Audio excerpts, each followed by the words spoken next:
understanding heart.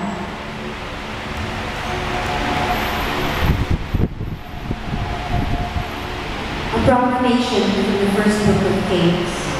The Lord appeared to Solomon in a dream at night.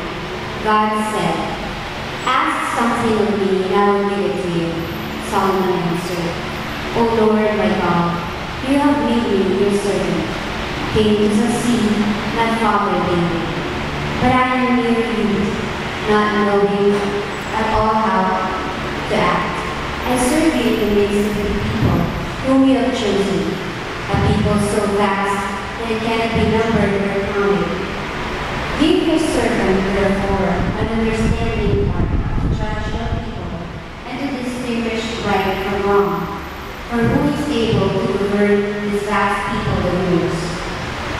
The Lord was pleased that Solomon made his request.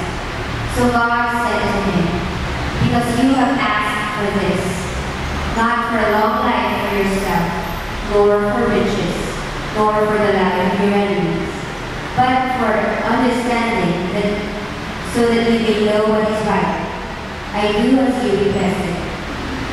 I give you a heart so wise and understanding that there has never been anyone like you up to now. And after you there will come no one to equal me." The word of the Lord. Responsorial Song. Lord, I love your commands. Lord, I love your commands. I have said, O Lord, that my part is to keep your words.